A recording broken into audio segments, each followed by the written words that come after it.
오늘 드리고 싶은 말씀은 이거 딱 하나입니다. 여러분, 마지막 할 말에 너무 목숨 걸지 마세요. 아니, 제가 그렇게 하지 말라고 했는데 어제도 그렇고 그제도 그렇고 저희 생존이한테 면접장에서 나오면서 진짜 연락이 온 거예요. 중대님, 그렇게 하지 말라고 했는데 제가 또 결국 그렇게 해버렸어요. 이게 도대체 무슨 일이야. 안녕하세요, 면접 중대장입니다. 여러분들, 이제 면접 시즌이 이제 다가왔잖아요. 면접에 대한 이 생존 꿀팁들을 하나하나씩 이제 같이 공유를 하고 있는데, 사실 그 내용들을 보면서도 이게 적용하는 게 사실 면접이라는 게 힘들어요. 오늘은 마지막 할 말에 대해서 이야기를 해보려고 합니다. 여러분들 지금 이제 면접장에 가면 뭐 자기소개, 지원 동기, 입사 포부 이런 것들을 다 우리가 준비를 하고 가죠. 근데 그 준비 항목 중에 마지막 할 말이 반드시 꼭 들어갑니다. 마지막 할 말을 어떻게 하면 더 잘하느냐, 이건 사실 정답은 없어요. 하지만 또 처음 시작과 중요한 건 뭐예요? 그렇죠, 마무리죠. 마지막에 어떻게 또 나의 임팩트를 남기느냐가 중요한데, 여러분들이 오늘 우리 생존이들과 같은 실수를 안 했으면 하는 바람으로 카메라를 켰습니다. 여러분, 마지막 할 말 어떻게 해야 될까요?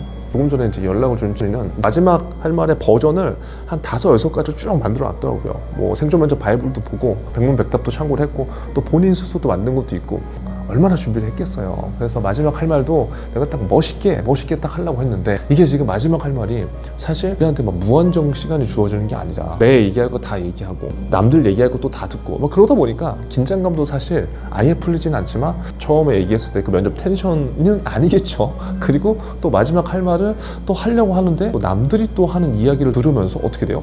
나도 모르게 이제 욕심이 꾸물꾸물 이렇게 올라오는 거예요. 그래서 오늘 이생준이 같은 경우에는 준비했던 게 거의 한 뭐 9가지, 10가지 버전이었어요. 그래서 제가 그것도 너무 많다 하지 말고 그냥 마지막 버전 하나만 해 라고 했는데, 결국 추려서 제가 들어보니까 한 5개나 준비했다는 거예요.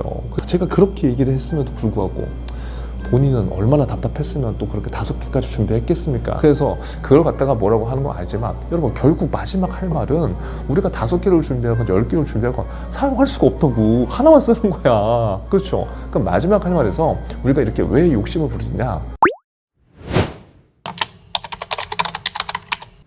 결국 우리가 어떻게든 면접관분들이 잘 보이고 싶거든요. 그래서 다양한 버전을 준비해서 한 번에 뭔가를 딱 임팩트 주려고 하는데, 그걸 마지막 할 말까지 넘어가면 안 된다고요. 그러니까 면접은 누적이기 때문에 제가 그래서 1분 자기소개에 더 비중을 두고, 그리고 지원 동기라든가 이런 로열티 질문을 더 열심히 준비하라고 했던 이유도, 마지막에 물론 반전하면 좋겠지만 마지막은 그냥 마지막 할 말이다. 결국 우리는 마지막 할 말에서 우리의 어떤 매듭을 짓는 이제 그런 할 말을 해야 되는데, 우리가 지금 준비하고 있는 건 거기서 어떻게 더 잘할지를 생각하기 때문에 심리적으로 우리가 계속 또 위축된다는 거죠.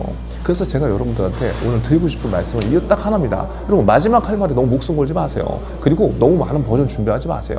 하나를 제대로 연습하시는데 어떤 게 좋냐, 그거 생각하지 마세요. 그 생각하지 마시고 가이드가 없다면 이렇게 한번 준비를 해보세요. 자, 첫 번째, 여러분들 여지껏 여러분들이 면접장에서 이야기했던 내용이 있죠. 그거를 간단 명료하게 정리해서 여러분들의 미래 지향적인 방향으로 각오를 말씀하세요. 두 번째, 제가 항상 강조하지만 이 영상에서도 제가 이야기를 했지만, 우리들의 역량을 강조하는 건 마지막에 의미가 없어요. 근데 마지막 할 말에 내 역량을 계속 강조하는 생존들이 너무 많아요. 역량 강조해봤자 마지막에 들리지 않습니다. 조직 안에서 내가 어떠한 역할을 할지, 그리고 혹시나 역량을 강조한다고 하더라도 조직 안에 나의 역량을 강조하란 말이야. 두 번째 팁은 조직적으로 나를 표현할 수 있는 말로 좀 매듭을 지었으면 좋겠다. 그리고 세 번째는 면접관분들도 딱 봤을 때 1번 지원자, 2번 지원자, 3번 지원자 딱 이미지가 떠올라요. 분명히 그 짧은 시간이지만 이 친구는 이럴 거야, 저 친구는 저럴 거야. 왜냐면 면접의 답변을 다 들어봤잖아요. 그쵸? 그래서 여러분들이 만약에 처음부터 이미지를 잘 쌓았다면, 그 이미지라는 게 뭐 이쁘고 잘생기고 그런 이미지가 아니라 내가 의도한 방향으로 나의 키워드를 잘 던졌다면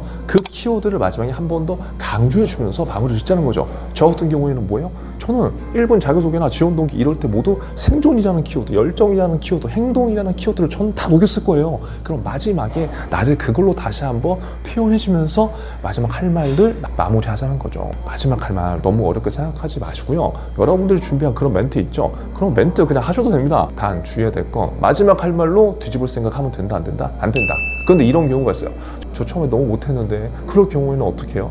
그럴 경우에는 뭐 내가 스스로 그렇게 느낀 거잖아요. 그럴 경우에 시원하게 하세요. 어차피 불합격하는 거 우리 말이라도 시원하게 하고 저는 불합격하는 게 낫다고 생각합니다. 지금 이제 면접장으로 가는 생존이들 같은 경우에는 마지막 할 말 여러분들 너무 많이 펼치지 마시고, 제가 말씀드린 이 3가지 범위 안에서 여러분들을 어떻게 기억하게 만들 건지 그거에 한번 집중해 보세요. 아시겠죠? 여러분, 우리가 진짜 생존하는 방법은 여러분들만의 이야기를 전달하는 겁니다. 오늘도 생존하세요.